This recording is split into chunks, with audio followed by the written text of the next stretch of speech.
La actualidad informativa ofrecida por Iberian Press Agencia de Noticias. Enrico Cuccia, el arquitecto invisible del capitalismo italiano que construyó poder desde las sombras de Mediobanca. Enrico Cuccia no fue un empresario al uso ni un banquero de escaparate. Su poder no se ejercía en las páginas de los periódicos ni sobre escenarios públicos, sino en los despachos silenciosos donde se decidía el rumbo de las grandes empresas italianas durante medio siglo. Desde su despacho en Mediobanca, la institución financiera que cofundó y dirigió con mano firme durante décadas, Cuccia tejió una red de relaciones, alianzas y equilibrios que lo convirtieron en la figura más influyente y enigmática del capitalismo italiano del siglo XX. Su legado, aún hoy, sigue siendo referencia obligada en cualquier análisis serio sobre la arquitectura del poder económico en Italia. Nacido en Roma en 1907, Enrico Cuccia se formó en el rigor académico y en la tradición liberal de la mejor intelectualidad italiana.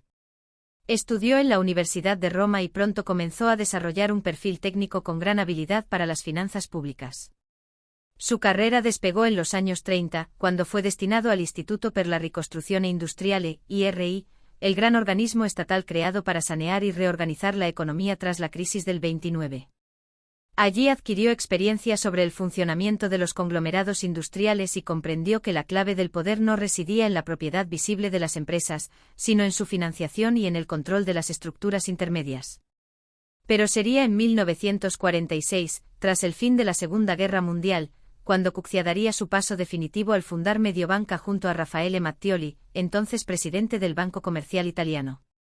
El objetivo era claro: dotar a Italia de una institución especializada en la financiación a medio y largo plazo para la industria, en un país que necesitaba reconstruir su aparato productivo tras el conflicto. Desde entonces Cuccia convertiría a Mediobanca no solo en un banco de inversión, sino en el auténtico corazón del sistema económico italiano. Su estructura accionarial, que combinaba participación bancaria y empresarial, le permitió intervenir como árbitro en operaciones clave, diseñar fusiones, proteger empresas estratégicas y tejer una red de influencia sin precedentes. Cuccia no buscaba titulares. Detestaba la ostentación y se negaba a conceder entrevistas. Su despacho carecía de teléfono directo, sus reuniones eran cortas y sus decisiones firmes. Pero su autoridad era indiscutida. Empresarios, políticos y banqueros acudían a él no solo por capital, sino por orientación estratégica. La frase atribuida a él, "las acciones no se cuentan, se pesan", resume perfectamente su visión del poder: más vale tener influencia real que una mayoría formal.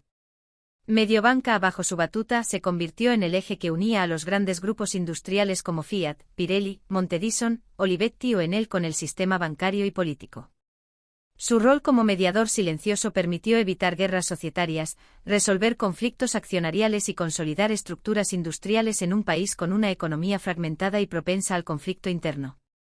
Su relación con Agnelli, el patriarca de Fiat, fue ejemplar, basada en la confianza mutua y en el entendimiento de que el interés nacional requería estabilidad en las grandes empresas. Con Carlo de Benedetti, sin embargo, mantuvo una distancia cautelosa, considerando su estilo demasiado agresivo. Con Silvio Berlusconi en los años 90 el conflicto fue abierto. Cuccia consideraba que el entonces magnate mediático representaba una amenaza para el equilibrio del sistema. De hecho, la entrada de Berlusconi en el escenario económico y político marcó una ruptura con el modelo cucciano, basado en pactos tácitos, discreción institucional y poder indirecto. La mayor virtud de Cuccia fue entender el capitalismo como un sistema orgánico donde la estabilidad institucional, la reputación y el control cruzado de participaciones eran más importantes que la maximización inmediata del beneficio. Defendía la continuidad empresarial por encima del beneficio trimestral, y prefería gestores comprometidos con el largo plazo antes que ejecutivos brillantes con agendas personales. A través de Mediobanca promovió la creación de paquetes de control accionario que evitaran las tomas hostiles, construyó una red de pactos de sindicación y mantuvo una capacidad de veto decisiva en las grandes operaciones corporativas. Su influencia también alcanzó al mundo político. Si bien siempre mantuvo las distancias formales con los partidos, fue respetado por todas las corrientes del sistema republicano italiano, desde la Democracia Cristiana hasta el Partido Comunista, debido a su integridad, su independencia y su papel estabilizador. Fue consejero de confianza de presidentes del Consejo y ministros de Economía, pero nunca se contaminó con el ejercicio directo del poder político. Mantuvo su autonomía incluso frente a los grandes poderes europeos, defendiendo siempre una estructura de capitalismo nacional controlado que protegiera los activos estratégicos del país frente a injerencias externas. La última etapa de su vida estuvo marcada por el progresivo declive del modelo que él había construido. A partir de los años 90, con la liberalización de los mercados financieros, la entrada de capital extranjero y la irrupción de nuevas reglas de gobernanza corporativa, el poder de Mediobanca comenzó a diluirse. Cuccia, ya octogenario, resistió los cambios hasta donde pudo, pero no evitó que nuevas generaciones con una visión más internacionalizada y menos cohesionada tomaran las riendas. Aún así, hasta su fallecimiento en 2000, siguió siendo una figura reverenciada, tanto por su astucia como por su estilo. Su funeral fue un acto sobrio como toda su vida, pero lleno de silencios elocuentes. Ministros, banqueros, industriales y académicos reconocían allí la desaparición de una figura irrepetible. El legado de Enrico Cuccia no se encuentra en frases brillantes ni en biografías autorizadas. Está en la arquitectura del capitalismo italiano de la posguerra, en las empresas que evitó que se derrumbaran, en los equilibrios que tejió desde la penumbra y en la concepción de que el verdadero poder es aquel que no necesita exhibirse. En tiempos de capitalismo líquido y notoriedad compulsiva, la figura de Cuccia brilla por contraste. Fue el gran invisible que sostuvo el sistema. El banquero que no vendía humo, sino que fabricaba estructuras. El hombre que entendió el poder no como un fin, sino como una responsabilidad silenciosa. En su estilo austero, en su sabiduría contenida y en su red de lealtades, se resume la historia de un país que supo crecer entre fragilidades gracias, en parte, a su mano firme e invisible. Iberian Press, agencia de noticias. Toda la actualidad informativa en www.iberianpress.es. La actualidad informativa ofrecida por Iberian Press, agencia de noticias. Francesco Gaetano Caltagirone, el constructor del poder industrial que cimentó un imperio entre cemento, prensa y capital financiero. Hablar de Francesco Gaetano Caltagirone es adentrarse en una de las trayectorias empresariales más sólidas, discretas y determinantes del capitalismo italiano de las últimas décadas. Constructor por origen, inversor estratégico por evolución y editor por convicción, Caltagirone ha tejido un imperio multisectorial desde la Roma de mediados del siglo XX hasta las grandes plazas financieras de Europa, pasando por las redacciones de los principales periódicos del país. En un entorno empresarial donde la visibilidad suele ir acompañada de estridencias mediáticas, él ha cultivado una influencia de bajo perfil, sostenida por cifras, alianzas institucionales y una cultura de gestión rigurosa. Su apellido no solo remite a edificios de cemento y ladrillo, sino también a titulares impresos, participaciones accionariales decisivas y decisiones silenciosas que han moldeado la economía italiana contemporánea. Nacido en Roma en 1943, Francesco Gaetano Caltagirone pertenece a una familia con tradición empresarial en Sicilia, pero fue en la capital donde construyó su fortuna. A una edad temprana asumió la dirección del grupo familiar, que operaba inicialmente en el sector de la construcción, y comenzó un proceso de expansión que lo llevaría a posicionarse como uno de los grandes protagonistas del sector inmobiliario italiano. En las décadas de los 70 y 80, Caltagirone se consolidó como contratista de referencia en proyectos públicos y privados, aprovechando el auge de la urbanización y el desarrollo de infraestructuras en un país que buscaba modernizarse tras los años del boom económico.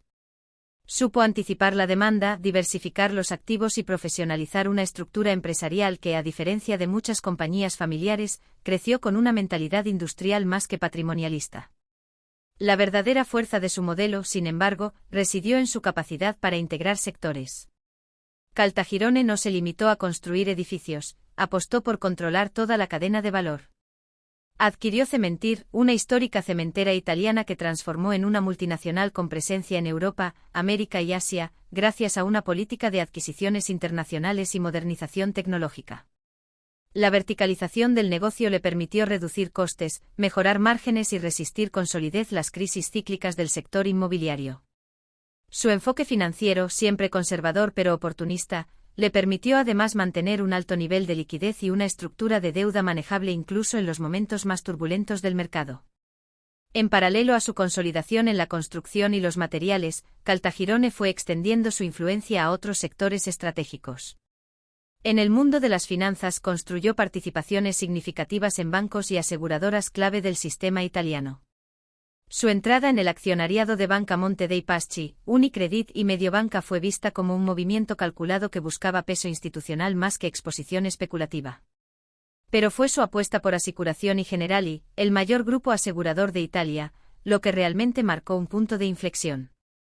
Como segundo mayor accionista individual durante años, Caltagirone jugó un papel crucial en los equilibrios de poder de la compañía, llegando incluso a liderar una candidatura alternativa al Consejo de Administración en 2022, una rara muestra pública de disenso en un entorno típicamente reservado. Pero si hay un ámbito donde su influencia ha sido particularmente visible, aunque también discreta, es el de los medios de comunicación. En 1996 adquirió el control de Il Messaggero, el histórico diario romano, y más tarde amplió su red editorial con Il Mattino de Nápoles, Il Gazzettino de Venecia y Corriere Adriatico, conformando uno de los grupos de prensa más relevantes del país bajo la sociedad Caltagirone Editore. En una época de concentración mediática y crisis del papel, su apuesta por la prensa escrita se interpretó como una forma de influencia institucional y cultural, más allá de la rentabilidad inmediata. Caltagirone ha defendido en varias ocasiones la necesidad de un periodismo independiente, profesional y económicamente viable, aunque sin interferencias editoriales visibles, consolidando un modelo de empresa de medios con criterios empresariales rigurosos y bajo control familiar.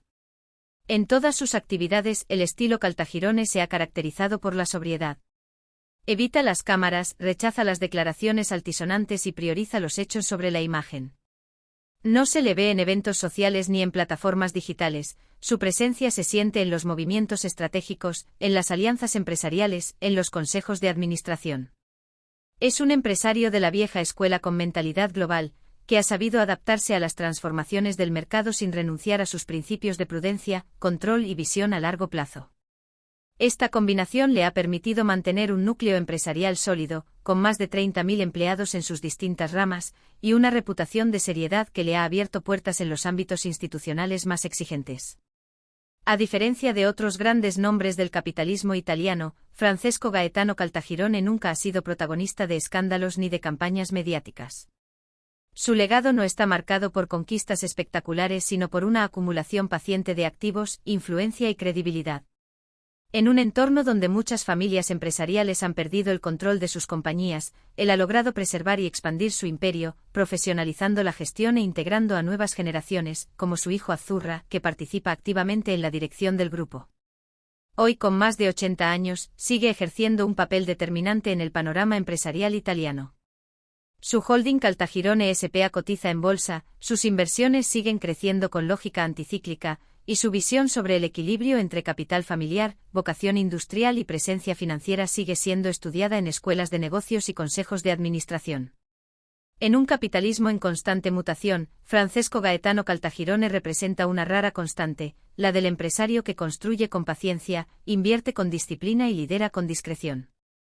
Su historia no se mide solo en metros cúbicos de cemento ni en páginas impresas, sino en la solidez de una arquitectura empresarial que ha resistido el tiempo, los ciclos y las modas. Iberian Press Agencia de Noticias. Toda la actualidad informativa en www.iberianpress.es. La actualidad informativa ofrecida por Iberian Press Agencia de Noticias. Luciano Benetton, el tejedor global que convirtió el color en bandera y democratizó la moda desde Treviso al mundo. En una era dominada por gigantes de la moda rápida y conglomerados multinacionales, la figura de Luciano Benetton conserva un halo de pionero, visionario y provocador. Fundador de Benetton Group, uno de los primeros emblemas del Made in Italy que alcanzó repercusión planetaria, su historia encarna el ascenso de un empresario autodidacta que logró transformar un pequeño negocio familiar en una marca global capaz de competir con los grandes de la industria textil, no solo en términos comerciales, sino también culturales. Con un enfoque radicalmente innovador para su tiempo, Luciano Benetton revolucionó el concepto de moda accesible, introdujo estrategias de marketing de ruptura y consolidó un modelo industrial que combinaba eficiencia, diseño y compromiso social como pocos supieron hacerlo.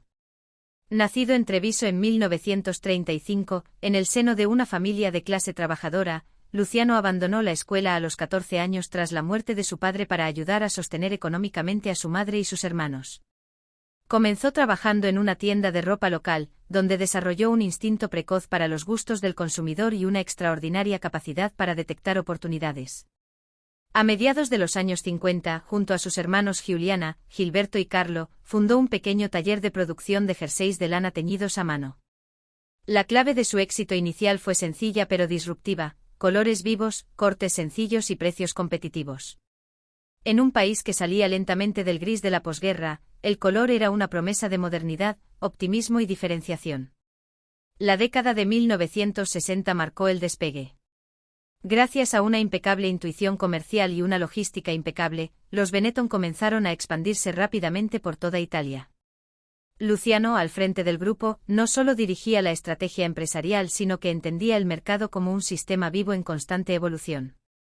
Anticipó la necesidad de integrar producción, distribución y venta minorista en una estructura flexible y altamente controlada. En 1969 abrieron su primera tienda en París y poco después desembarcaron en Nueva York y Tokio. Para comienzos de los años 80, Benetton ya era una de las marcas más reconocidas del mundo, con miles de puntos de venta en más de 100 países y una imagen global construida sobre la fusión entre producto, comunicación y valor identitario. Uno de los elementos más revolucionarios de la estrategia de Luciano Benetton fue su uso del marketing como herramienta de posicionamiento cultural. En 1982 fichó al fotógrafo Oliviero Toscani, con quien lanzó campañas publicitarias que rompieron todos los esquemas de la industria: niños de razas distintas abrazados, curas besando monjas, presos condenados a muerte, modelos con VIH. Estas imágenes, bajo el eslogan United Colors of Benetton, no promocionaban prendas, sino una filosofía de inclusión, diversidad y conciencia global que generó controversia, titulares y sobre todo, una identidad única. Luciano defendió siempre estas campañas como parte de su compromiso con una empresa que no solo vendía ropa, sino que también quería provocar reflexión y diálogo social. El modelo de Benetton también fue precursor en su integración vertical y su capacidad logística. Con base en Treviso desarrollaron un sistema industrial basado en la producción just-in-time, una red de proveedores altamente sincronizada y centros de distribución automatizados que permitían reponer productos con rapidez y adaptarse a la demanda casi en tiempo real. Esta estructura, mucho antes de que se popularizara el concepto de fast fashion, permitía a Benetton combinar control de calidad, reducción de costes y agilidad comercial. El grupo llegó a operar su propia cadena de tintorerías y a desarrollar software propio para la gestión de inventarios, demostrando un dominio inusual para una firma de moda de su tamaño. Durante los años 90, Benetton Group alcanzó su apogeo. Cotizaba en bolsa, era estudiado en las escuelas de negocios como un caso de éxito y mantenía una influencia cultural difícil de igualar. Sin embargo, el cambio de siglo trajo desafíos nuevos. La irrupción de competidores como Zara y H&M, con estructuras aún más rápidas y agresivas, la pérdida de relevancia de su discurso social en un entorno digital y el agotamiento de su modelo de retail comenzaron a afectar el rendimiento del grupo. Luciano, que había cedido parte del control operativo a sus hermanos y más tarde a su hijo Alessandro, tuvo que enfrentar el reto de reinventar una marca que empezaba a perder conexión con el consumidor joven y globalizado. En 2003 se retiró formalmente de la gestión diaria, aunque siguió participando en la estrategia del grupo. Durante los años siguientes, el intento de relanzamiento de la marca mediante una modernización forzada y cambios en la estructura no logró recuperar la fuerza de antaño. En paralelo, Luciano mantuvo su influencia en la sociedad italiana a través de la holding familiar Edizione, con inversiones en infraestructuras, alimentación, medios de comunicación y servicios financieros.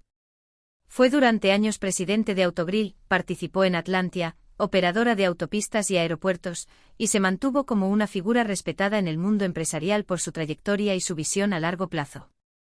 En 2018, tras el colapso del puente Morandi en Génova, que involucró a una filial de Atlantia, la familia Benetton fue objeto de críticas políticas y sociales sin precedentes. Aunque Luciano no estaba directamente implicado en la gestión de la infraestructura, la crisis afectó la imagen del grupo y aceleró la necesidad de reestructurar sus activos. Años más tarde, él mismo volvería al frente de Benetton Group, con más de 80 años, para intentar dar un nuevo impulso a la marca que había fundado. Su regreso fue recibido con una mezcla de sorpresa y respeto. Pocos empresarios en Italia simbolizan tanto como él el compromiso con una empresa familiar entendida como proyecto vital. Luciano Benetton no es simplemente un industrial exitoso. Es un símbolo de una época donde el diseño, la eficiencia y la conciencia social podían convivir en una marca global. Supo convertir una prenda básica en un manifiesto visual, y una tienda en una ventana al mundo. Su legado no se mide solo en cifras de venta, sino en la forma en que enseñó a mirar la moda como una herramienta de transformación cultural. En tiempos de consumo acelerado y marcas fugaces, la historia de Luciano Benetton recuerda que el verdadero valor empresarial no está solo en lo que se produce, sino en lo que se comunica, en lo que se representa y en lo que se construye para durar. Iberian Press Agencia de Noticias. Toda la actualidad informativa en www.iberianpress.es. La actualidad informativa ofrecida por Iberian Press Agencia de Noticias.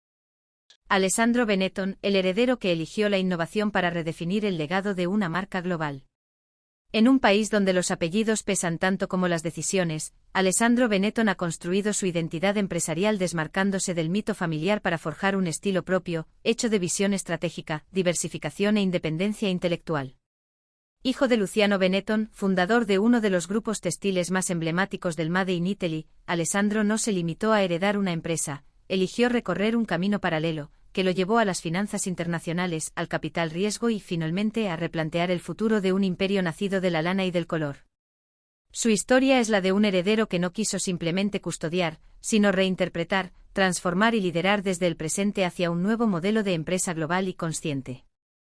Nacido en Treviso en 1964, Alessandro Benetton creció en un entorno familiar marcado por la creatividad empresarial, la intuición comercial y un enfoque disruptivo de la moda. Benetton Group fue una de las grandes historias de éxito industrial de las décadas de 1970 y 1980, una firma que revolucionó el retail con colores vibrantes, procesos productivos innovadores y campañas publicitarias provocadoras, creadas por el polémico fotógrafo Oliviero Toscani. Sin embargo, en lugar de integrarse tempranamente en el negocio familiar, Alessandro optó por abrirse camino desde otras trincheras. Estudió Administración de Empresas en la Universidad de Boston y luego obtuvo un MBA en Harvard, una elección que marcó su apertura internacional y su comprensión del capitalismo desde una perspectiva anglosajona. Su primer empleo fue en Goldman Sachs en Londres, en la división de fusiones y adquisiciones, donde se empapó del rigor analítico y de la lógica transaccional de los grandes fondos de inversión. Esa experiencia consolidó su interés por el capital privado y la innovación financiera, y lo preparó para fundar en 1993 21 Invest, una sociedad de private equity con vocación europea. La idea era clara: identificar empresas medianas con alto potencial de crecimiento, acompañarlas en su evolución organizativa y ayudarlas a dar el salto hacia una nueva escala sin perder su esencia. Desde entonces 21 Invest ha invertido en más de 100 compañías en sectores como la salud, el consumo, la industria y la tecnología, generando un historial de casos de éxito que consolidó a Alessandro como una figura destacada del venture capital italiano. A diferencia de muchos herederos industriales que se mantienen en la sombra o repiten fórmulas del pasado, Benetton demostró una capacidad para detectar tendencias emergentes, apostar por la sostenibilidad y empujar a las empresas a modernizar sus modelos de negocio. Fue uno de los primeros en Italia en hablar de innovación responsable, de empresas con propósito, y de la necesidad de generar impacto positivo más allá de los retornos financieros. Su discurso empresarial ha estado siempre cargado de una fuerte dimensión ética, algo que se acentuó tras su retorno al núcleo familiar. En 2012, tras años de mantenerse al margen del día a día del grupo Benetton, Alessandro fue nombrado presidente de la compañía en un intento de renovar su estructura y devolverle protagonismo tras una década de estancamiento comercial. La marca, que había sido un ícono global en los 80 y 90, sufría los efectos de la competencia feroz del fast fashion, la pérdida de identidad creativa y la desconexión con las nuevas generaciones. Su mandato, sin embargo, fue breve y marcado por tensiones internas. En 2014 dejó la presidencia de Benetton Group, alegando diferencias estratégicas, pero su implicación en la holding familiar, Edizione S.p.A., se mantuvo activa. Con el tiempo, su papel como catalizador de cambio y como defensor de una renovación de la gobernanza ganó peso dentro de la familia. El punto de inflexión llegó tras la crisis reputacional de Autostrade per l'Italia, una de las joyas del grupo, tras el trágico derrumbe del puente Morandi en Génova en 2018. Las presiones políticas y mediáticas, sumadas a las tensiones internas, obligaron a la familia Benetton a repensar su modelo de control sobre los activos industriales y financieros. Fue en ese contexto que Alessandro Benetton asumió en 2022 la presidencia de Edizione, con el objetivo explícito de abrir una nueva etapa basada en la transparencia, la sostenibilidad y la creación de valor a largo plazo. Su llegada implicó una renovación profunda de la estrategia familiar, tanto en términos de gobernanza como de asignación de recursos, apostando por sectores como la energía renovable, la movilidad del futuro y la tecnología. Bajo su liderazgo, Edizione ha reforzado su papel como holding de inversión diversificada, reduciendo la exposición a los sectores maduros y orientándose hacia industrias con potencial de crecimiento sostenible. Al mismo tiempo, Alessandro ha iniciado una labor de rediseño de la narrativa empresarial de la familia Benetton, promoviendo una comunicación más abierta, una cultura corporativa menos opaca y una visión de la empresa como actor cívico, no solo económico.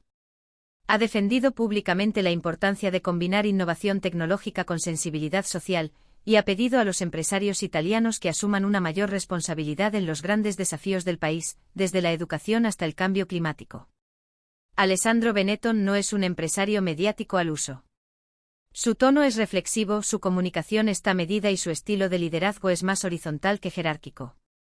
Ha sabido integrar su formación internacional con una profunda comprensión de la realidad italiana, moviéndose con soltura entre los fondos de inversión de Londres, las ferias de moda de París y las cámaras de comercio de Treviso. Su perfil representa una rara síntesis entre herencia industrial, cultura financiera e impulso innovador. A través de 21 Invest ha acompañado a decenas de emprendedores en su salto de escala. A través de Edizione, busca redefinir el papel de la gran empresa familiar en un mundo que exige transformación y apertura. En los últimos años, Alessandro ha intensificado su presencia pública como defensor de un capitalismo más consciente.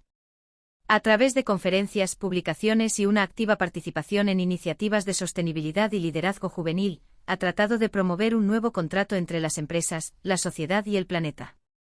No se presenta como un redentor ni como un rupturista radical, sino como un constructor paciente que cree en la evolución más que en la revolución.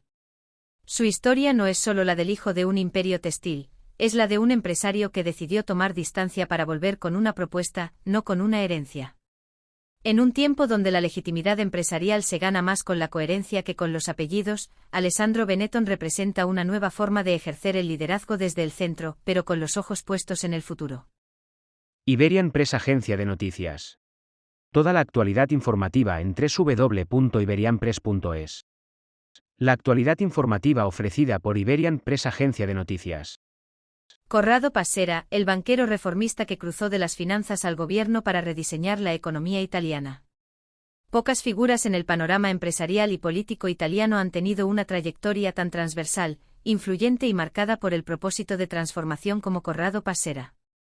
Ingeniero de formación, banquero por vocación y gestor público en una etapa crucial de la historia reciente del país, Passera ha combinado como pocos la lógica del rendimiento económico con la necesidad de impulsar cambios estructurales. Su paso por la gran banca, sus iniciativas en el mundo de la energía y su etapa como ministro durante el gobierno técnico de Mario Monti hacen de él una figura central para entender la evolución de la economía italiana desde los años 90 hasta el presente. Siempre alejado del ruido político y con un estilo sobrio, Passera ha encarnado un modelo de liderazgo que apuesta por la eficiencia, la innovación y el compromiso cívico. Nacido en Como en 1954, Corrado Passera estudió en la Universidad Bocconi de Milán y amplió su formación con un MBA en la Wharton School de la Universidad de Pensilvania, uno de los centros más prestigiosos del mundo en gestión empresarial. Su carrera profesional comenzó en el grupo McKinsey, donde rápidamente destacó por su capacidad analítica y su visión estratégica. A finales de los años 80 fue reclutado por el grupo CIR, propiedad de Carlo De Benedetti, donde desempeñó funciones directivas en Olivetti y otros activos industriales del conglomerado. A partir de ahí su trayectoria se encaminaría hacia la gran banca, un sector que vivía por entonces una intensa ola de transformación y consolidación en toda Europa. En 1991, Passera fue nombrado director general del Grupo Espresso Repubblica, iniciando una etapa de renovación editorial y diversificación de contenidos en un contexto de fuerte competencia en el sector de la prensa. No obstante, su salto a la relevancia empresarial definitiva llegó cuando fue designado consejero delegado de Poste Italiane en 1998. La institución pública, entonces un símbolo de ineficiencia burocrática y financiera, fue transformada bajo su liderazgo en una entidad moderna, rentable y orientada al servicio.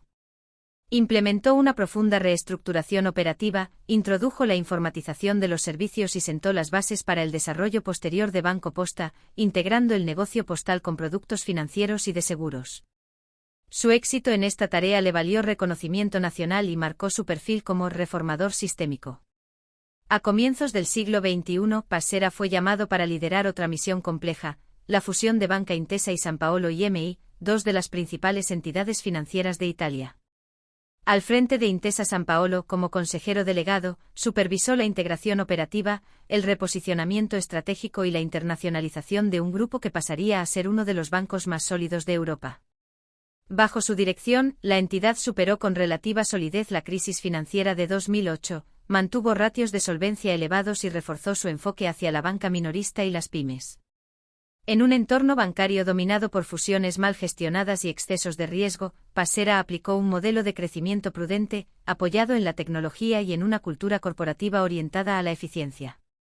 Su paso a la vida pública se produjo en 2011, cuando fue convocado por el primer ministro Mario Monti para formar parte del llamado Gobierno Técnico, un ejecutivo de emergencia creado en un momento crítico para la economía italiana en plena crisis del euro. Como ministro de Desarrollo Económico, Infraestructura y Transporte, Passera asumió un rol fundamental en el diseño de medidas para reactivar la competitividad del país, desbloquear grandes obras públicas y favorecer el acceso al crédito de las empresas. Su enfoque técnico, alejado del partidismo, buscaba devolver credibilidad a la gestión pública y facilitar el crecimiento económico sin perder el control fiscal. Promovió reformas regulatorias, planes de infraestructura estratégica y programas de estímulo a la inversión productiva, aunque muchas de sus iniciativas se enfrentaron a la rigidez de la burocracia y a un contexto político fragmentado. Tras su experiencia en el gobierno, Passera no regresó inmediatamente a la gran empresa, sino que exploró la posibilidad de impulsar un movimiento político propio con una agenda reformista y centrista, aunque sin gran repercusión electoral. Pronto volvió a canalizar su visión de país a través del emprendimiento, fundando en 2015 Igimiti, un banco digital enfocado en empresas medianas, créditos problemáticos, NPLs y servicios innovadores. Con esta iniciativa, Passera demostró una vez más su capacidad para identificar brechas de mercado y convertirlas en oportunidades. Igimiti nació en pleno proceso de disrupción tecnológica en el sector financiero, y logró posicionarse rápidamente como una alternativa sólida al sistema bancario tradicional, con foco en el análisis de datos, la personalización de servicios y la eficiencia operativa.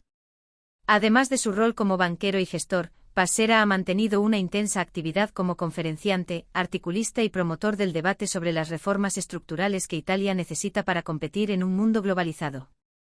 Ha defendido la necesidad de una educación más conectada con el mercado laboral, una simplificación profunda del aparato público y una mayor integración entre sector privado e instituciones. Lejos del populismo y de las visiones cortoplacistas, su discurso siempre ha girado en torno al mérito, la planificación estratégica y la construcción de valor sostenible. La figura de Corrado Passera no es la del típico financiero de salón ni la de un político de carrera. Su perfil híbrido entre la alta dirección y el servicio público, entre la gestión técnica y la visión humanista, lo convierten en un referente de una generación de líderes italianos que han intentado, con mayor o menor éxito, modernizar las estructuras económicas del país sin renunciar a la responsabilidad cívica. En cada etapa de su carrera ha enfrentado desafíos de gran envergadura, y lo ha hecho con una mezcla de serenidad, competencia y espíritu reformista que rara vez se ve en los entornos donde convergen poder económico y decisiones políticas. En tiempos donde la confianza en las élites se erosiona y el corto plazo domina las agendas, la historia de Passera ofrece una mirada alternativa, la de quienes creen que liderar es construir estructuras duraderas al servicio del progreso común. Iberian Press, agencia de noticias.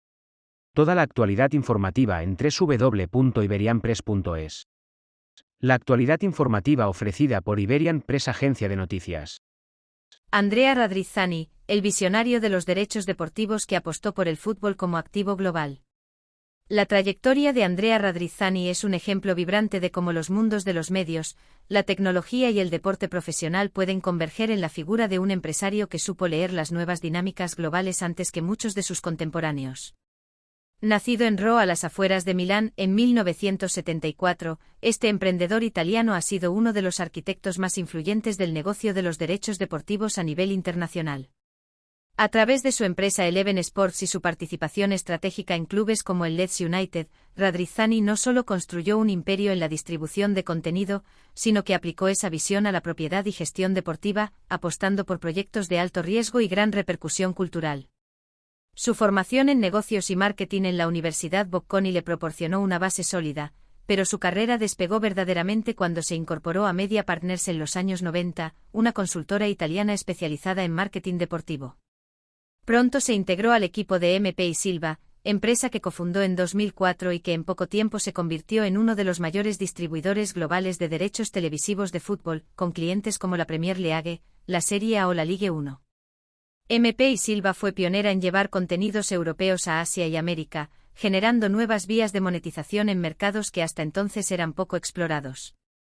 Radrizzani entendió que el valor del fútbol residía tanto en el césped como en la forma de empaquetarlo, distribuirlo y conectarlo con audiencias fragmentadas a escala global. La venta de su participación en MP y Silva en 2016 marcó el final de una etapa y el inicio de otra aún más ambiciosa. Con los recursos acumulados y una red de contactos global, fundó Eleven Sports, una plataforma digital nacida con la idea de transmitir eventos deportivos de forma flexible, dirigida a un consumidor joven y móvil. Su enfoque fue disruptivo, producción optimizada, acceso multiplataforma, personalización del contenido y foco en derechos subvalorados que otros grandes operadores ignoraban. En pocos años, Eleven Sports logró presencia en países como Bélgica, Portugal, Japón, Polonia y Taiwán, con alianzas estratégicas y licencias que iban desde ligas nacionales hasta torneos de nicho con alto potencial de fidelización. Su apuesta anticipó el cambio de paradigma en el consumo deportivo y posicionó a la marca como alternativa viable frente a gigantes como Sky o DAZN. En paralelo, Radrizzani decidió trasladar esa visión empresarial al terreno deportivo comprando, en 2017, el Leeds United, uno de los clubes históricos del fútbol inglés que llevaba más de una década fuera de la Premier League. La operación fue vista con escepticismo por muchos, pero él tenía un plan claro: reconstruir el club desde su identidad, profesionalizar la estructura y convertirlo en una marca global. Su primera decisión estratégica fue devolver el control total del club a inversores privados, comprando la parte de su socio Massimo Cellino, y luego incorporar talento clave en la dirección deportiva.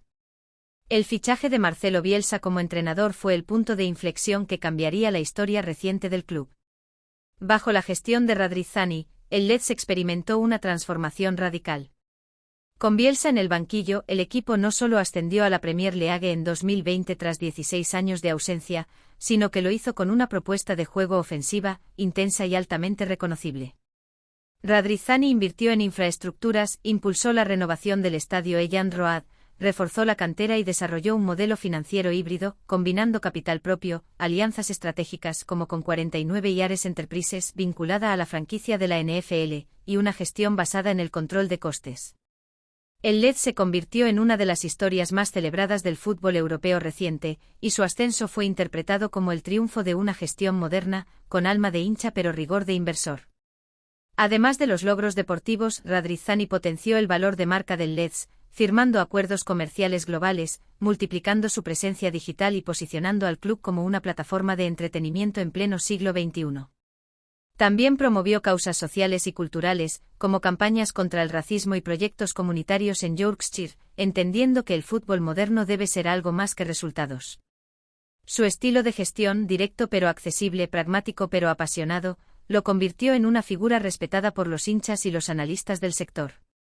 En 2023, tras la venta de su participación mayoritaria del club a los socios estadounidenses de los 49 Yares, Radrizzani cerró un ciclo que dejó una huella profunda en el Leeds United. Aunque el equipo descendió de nuevo ese mismo año, la transformación estructural que él lideró ha sido reconocida como uno de los casos de modernización deportiva más relevantes en Inglaterra durante la última década. Consciente de los retos del modelo multiclub y de las nuevas tendencias del deporte, Radrizzani ha mantenido su interés en la inversión estratégica en entidades deportivas, explorando nuevos mercados y oportunidades, siempre con una visión centrada en la sinergia entre contenido, tecnología y propiedad deportiva. Andrea Radrizzani ha demostrado que el fútbol ya no es solo un juego ni solo un negocio, es un ecosistema complejo donde el valor se construye a partir de la conexión emocional, la innovación en la distribución y la capacidad de gestionar activos deportivos como marcas culturales. Su historia no es la del típico magnate que compra clubes por vanidad, sino la de un constructor de plataformas que entiende el deporte como un producto vivo, global y en constante evolución. Su paso por el Leeds, su apuesta por Eleven Sports y su capacidad para integrar medios y fútbol lo consolidan como una de las figuras más visionarias del deporte europeo actual, y un empresario que ha sabido moverse con inteligencia entre la pasión y la rentabilidad. Iberian Press, agencia de noticias. Toda la actualidad informativa en www.iberianpress.es. La actualidad informativa ofrecida por Iberian Press, agencia de noticias. Gianpaolo Pozzo, el ingeniero del fútbol moderno que convirtió a Udinese en una factoría global de talento. En una industria futbolística dominada por jeques, fondos de inversión y magnates mediáticos, la figura de Gianpaolo Pozzo destaca como la de un pionero silencioso, cuya visión empresarial ha transformado no solo a su club de origen, el Udinese Calcio, sino también la manera en que se concibe la propiedad de equipos en Europa. A lo largo de más de 3 décadas, este empresario italiano ha construido un modelo único de gestión deportiva basado en la detección temprana de talento, el uso de datos, la sostenibilidad financiera y la sinergia entre varios clubes bajo un mismo control estratégico. Su legado no se mide en títulos, sino en estabilidad, innovación y una profunda transformación de las reglas de juego fuera del campo. Nacido en 1941 en Udine, en el noreste de Italia, Gianpaolo Pozzo construyó su fortuna en el sector industrial, concretamente en la producción y distribución de herramientas neumáticas a través de su empresa Freud S.p.A., con presencia en más de 60 países. El éxito en los negocios le permitió en 1986 adquirir el Udinese Calcio, un club históricamente modesto que alternaba categorías y apenas tenía estructura profesional. En una época donde el fútbol aún se regía más por la pasión que por la lógica empresarial, Pozzo fue uno de los primeros en aplicar una mentalidad de gestión empresarial rigurosa, introduciendo conceptos como la rentabilidad de plantilla, la diversificación de activos y la inversión en scouting internacional con una perspectiva industrial. Lejos de apostar por fichajes de renombre o estrategias de marketing vacías, Pozzo centró todos sus recursos en crear una red de ojeadores global. Apostó por futbolistas jóvenes, poco conocidos, pero con un alto potencial de revalorización. Jugadores como Alexis Sánchez, Samir Handanovic, Juan Cuadrado, Mehdi Benatia, Fabio Quagliarella o Rodrigo de Paul pasaron por Udinese antes de consolidarse en clubes de mayor presupuesto. Esta capacidad para descubrir talento emergente, formarlo y transferirlo con beneficios sustanciales convirtió al club en una auténtica cantera internacional y a Pozzo en un referente de gestión deportiva sostenible. Su modelo fue estudiado por entidades de toda Europa y anticipó el fenómeno de los clubes trampolín, hoy habituales en las ligas mayores. La visión de Pozzo no se limitó a Italia. En 2009 adquirió el Granada CF en España, un club que entonces militaba en Segunda B y atravesaba graves dificultades financieras. En apenas 2 años el equipo ascendió hasta la Liga, con una plantilla compuesta en gran parte por cedidos y jóvenes procedentes del sistema udinese. La estrategia funcionó, sin grandes inversiones, el Granada se consolidó como equipo competitivo y generador de talento, siguiendo el mismo patrón de captación y desarrollo que también había funcionado en Italia. Aunque más tarde vendió su participación en el club, la etapa de Pozzo en Granada marcó un antes y un después en la historia reciente del fútbol andaluz. En 2012, reforzando su visión multinacional del fútbol, el empresario adquirió el Watford FC en Inglaterra. Bajo su gestión, el club logró el ascenso a la Premier League y se mantuvo varias temporadas en la élite, mostrando un estilo de juego competitivo y una estructura financiera ordenada. Aunque el control operativo pasó formalmente a su hijo Gino Pozzo, residente en Londres y más involucrado en la gestión diaria, el proyecto siguió los principios fundacionales del modelo Pozzo: uso intensivo de datos, red de ojeadores planetaria, fuerte rotación de jugadores y técnicos, y una clara orientación a resultados sin comprometer la viabilidad económica. La familia Pozzo fue una de las primeras en aplicar con éxito el modelo multiclub, que hoy siguen gigantes como Red Bull, City Football Group o 777 Partners. En paralelo, Pozzo ha mantenido un firme compromiso con la identidad de Udinese y con el desarrollo del club como actor cultural y económico en su territorio. En 2016 inauguró el Dacia Arena, uno de los estadios más modernos de Italia, financiado casi íntegramente con capital privado.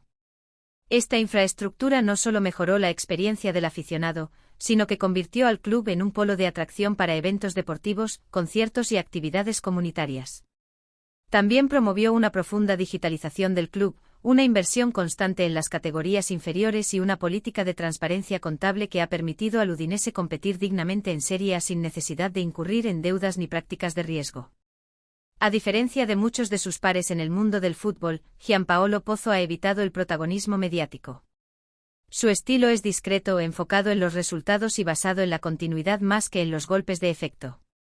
Ha delegado en profesionales, ha sabido adaptarse a los cambios regulatorios y ha mantenido una estructura familiar al frente de sus operaciones, con su hijo Gino como figura clave en el día a día de las decisiones deportivas.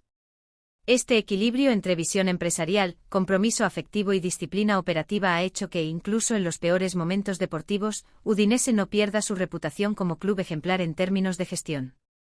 El modelo Pozzo ha demostrado que es posible construir éxito sin extravagancia, que el fútbol puede ser rentable sin perder su esencia formativa y que la internacionalización no significa desarraigo. Su capacidad para integrar estructuras deportivas, compartir conocimiento entre clubes y mantener independencia financiera le ha convertido en uno de los empresarios deportivos más respetados, tanto dentro como fuera de Italia.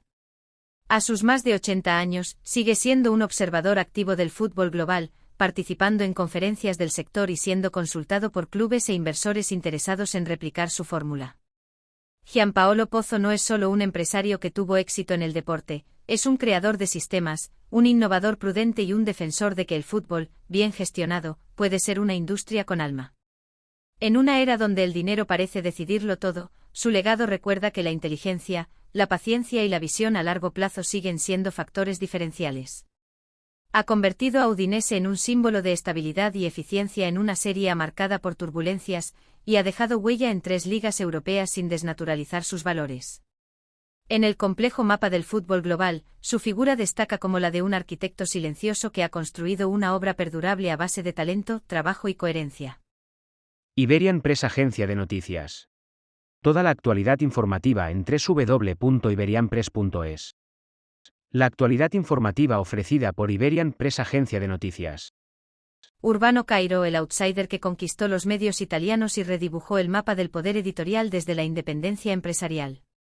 Urbano Cairo representa uno de los casos más fascinantes del capitalismo italiano contemporáneo, el de un empresario que, sin pertenecer a las grandes dinastías industriales ni proceder del poder financiero tradicional, logró abrirse paso hasta el corazón del sistema mediático italiano. Con determinación, visión estratégica y una audaz combinación de medios, publicidad y contenido, Cairo se ha convertido en una de las figuras más influyentes de la prensa italiana. Propietario de RCS Media Group, el conglomerado editorial que controla títulos emblemáticos como Corriere della Sera y la Gazzetta dello Sport, su trayectoria es la de un emprendedor tenaz que desafió el statu quo y redefinió las reglas del juego sin renunciar a su estilo directo y pragmático. Nacido en Alessandria en 1957, Cairo se graduó en la Universidad Bocconi de Milán, una de las instituciones que ha formado a buena parte de la élite económica del país. Su primer contacto con el gran mundo empresarial llegó a través de Silvio Berlusconi, quien lo contrató a finales de los años 80 para trabajar en Publitalia, la poderosa estructura comercial de Fininvest.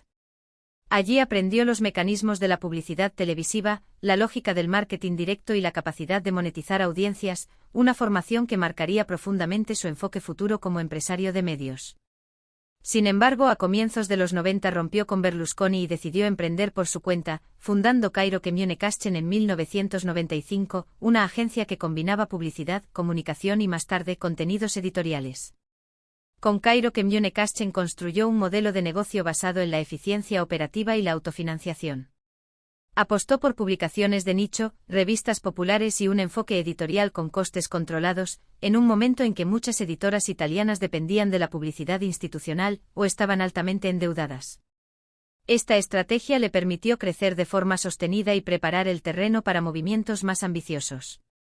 En paralelo, fue ampliando su presencia en el mercado con la adquisición de licencias de revistas semanales como Diva e Donna y Di Più, consolidando una posición fuerte en el segmento popular del kiosco italiano, al tiempo que mantenía una estructura empresarial ligera y rentable. El gran salto llegó en 2016, cuando decidió lanzar una OPA hostil sobre RCS Media Group, uno de los grupos editoriales más emblemáticos de Europa. En aquel momento RCS atravesaba una fase crítica, con un alto endeudamiento y una pérdida de rumbo estratégico. Cairo desafió a un núcleo de poder formado por pesos pesados como Diego Della Valle, Mediobanca, Unipol y Fiat Chrysler. Con una oferta mixta en acciones y sin recurrir a deuda externa significativa, logró convencer a los accionistas y se hizo con el control del grupo. Su victoria fue interpretada como una rebelión del outsider frente al establishment mediático-financiero, y marcó el inicio de una nueva era para Corriere della Sera, la Gazzetta dello Sport, Marca y El Mundo, los buques insignia de RCS en Italia y España. Desde su llegada a RCS, Urbano Cairo ha puesto en marcha una gestión basada en la rentabilidad, el control de costes y la recuperación de credibilidad editorial. Redujo significativamente la deuda del grupo, renegoció contratos, relanzó la edición digital y reforzó el posicionamiento de las cabeceras históricas sin intervenir en sus líneas editoriales. A diferencia de otros empresarios de medios que han utilizado sus cabeceras como plataforma de influencia política, Cairo ha defendido públicamente la independencia informativa, incluso en momentos de alta tensión institucional. Corriere della Sera ha mantenido una línea editorial crítica y autónoma bajo su gestión, y la Gazzetta dello Sport ha recuperado fuerza como marca de referencia en el ámbito deportivo, ampliando su oferta digital y audiovisual. Además del negocio editorial, Cairo mantiene desde 2005 la propiedad del Torino Football Club, uno de los equipos históricos del fútbol italiano.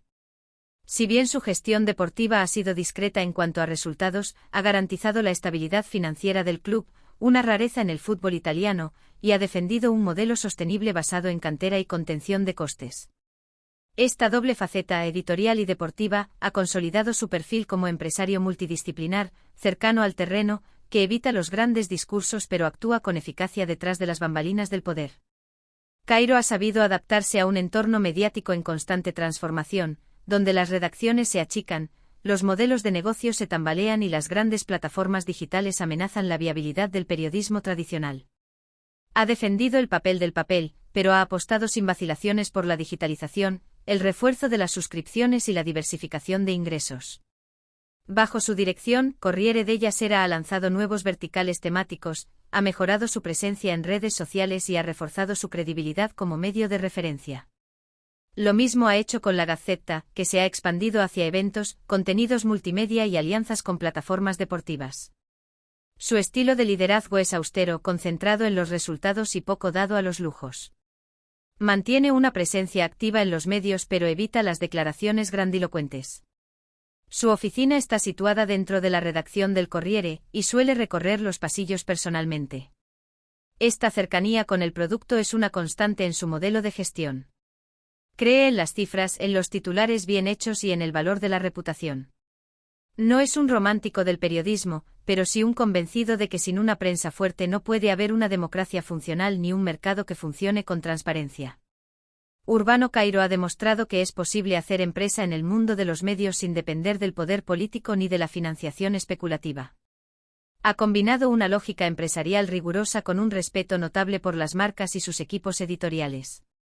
En un entorno donde muchas cabeceras históricas han sido absorbidas por fondos extranjeros o por intereses cruzados, Cairo representa un modelo de gestión nacional, independiente y sostenido por la rentabilidad real. Ha logrado mantener la identidad italiana de uno de los grupos más importantes del sur de Europa sin renunciar a su ambición internacional. Y lo ha hecho con una fórmula que combina humildad operativa, instinto comercial y una claridad estratégica que pocos han conseguido replicar en el turbulento ecosistema de los medios de comunicación. Iberian Press, agencia de noticias. Toda la actualidad informativa en www.iberianpress.es. La actualidad informativa ofrecida por Iberian Press, agencia de noticias. Silvio Berlusconi, el magnate que reescribió las reglas del poder en Italia desde la televisión hasta el gobierno. La historia empresarial y política de Italia en las últimas 5 décadas no se puede entender sin la figura de Silvio Berlusconi. Fundador de Mediaset, magnate de la comunicación, 4 veces primer ministro y protagonista central del escenario público italiano durante más de 30 años, su legado es tan influyente como controvertido. Berlusconi encarnó un modelo inédito de empresario convertido en líder político, capaz de usar el lenguaje del entretenimiento para ganar consenso electoral, y de aplicar la lógica del marketing al ejercicio del poder. Fue al mismo tiempo un innovador implacable en el mundo de los negocios y una figura polarizadora en la política europea, amado por millones, criticado por otros tantos, pero siempre imposible de ignorar. Nacido en Milán en 1936, Berlusconi se graduó en Derecho con una tesis sobre la publicidad y empezó su carrera empresarial en el sector de la construcción. En 1961 fundó Edilnord, con la que desarrolló complejos residenciales en las afueras de Milán, el más ambicioso de ellos Milano II, un modelo de ciudad-jardín con viviendas, servicios y zonas verdes.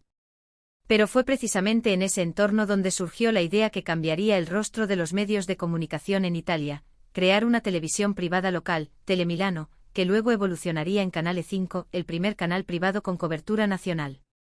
En los años 70 y 80, Berlusconi revolucionó el panorama audiovisual italiano, hasta entonces dominado por el monopolio público de la RAI. A través del holding Fininvest y con una agresiva política de compra de derechos, publicidad y producción de contenidos ligeros y familiares, construyó un imperio mediático que incorporaba no solo Canale 5, sino también Italia 1 y Rete 4, sentando las bases de lo que en 1993 se convertiría en Mediaset. Su modelo televisivo importó los formatos estadounidenses, introdujo el talk show de masas y el entretenimiento popular, y conectó con una nueva clase media deseosa de contenidos accesibles, alejados del tono institucional de la televisión pública. El éxito empresarial de Berlusconi no se limitó a los medios. Su grupo se expandió al sector editorial con Mondadori, al cine con Medusa, al deporte con el AC Milan, que bajo su presidencia vivió su época dorada, y a la publicidad con Publitalia 80, una de las herramientas más eficaces para financiar su crecimiento. Esta diversificación, sumada a una estructura accionarial controlada por la familia a través de Fininvest, le permitió consolidar un imperio privado sin parangón en Italia. Su capacidad para integrar medios, finanzas, espectáculo y marketing construyó una narrativa empresarial basada en la eficiencia, el optimismo y el éxito personal. Se convirtió en un símbolo de la Italia que quería prosperar, consumir y entretenerse sin culpa. El punto de inflexión llegó en 1994, cuando, en medio de una crisis política sin precedentes tras las investigaciones de Mani Pulite, Berlusconi decidió entrar en política. Fundó Forza Italia en apenas unos meses, presentó su candidatura a las elecciones con un estilo televisivo, directo y orientado al ciudadano, y ganó. Su ascenso fue meteórico. Se convirtió en el primer empresario en alcanzar el cargo de primer ministro con un partido creado desde cero. Y con ello introdujo una nueva forma de hacer política, personalista, basada en la imagen, el carisma y el control del relato mediático. Durante sus años en el poder, Berlusconi aplicó un enfoque de gobierno inspirado en la lógica empresarial. Redujo impuestos, promovió la propiedad privada, defendió a las pequeñas y medianas empresas, y sostuvo una relación ambigua con la justicia y los medios. Su permanencia en el escenario político estuvo marcada por enfrentamientos con el poder judicial, polémicas leyes ad personam, y una red de alianzas que incluyó figuras como Umberto Bossi, Gianfranco Fini o Matteo Salvini en etapas posteriores. Sin embargo, su capacidad para conectar con el votante medio, su discurso simple y eficaz y su dominio del ritmo mediático le permitieron mantenerse como figura dominante de la centroderecha durante casi 2 décadas.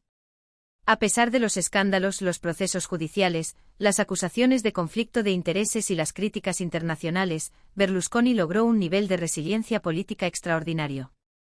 Perdió y ganó elecciones, volvió al poder en 2001 y nuevamente en 2008, resistiendo incluso su inhabilitación temporal.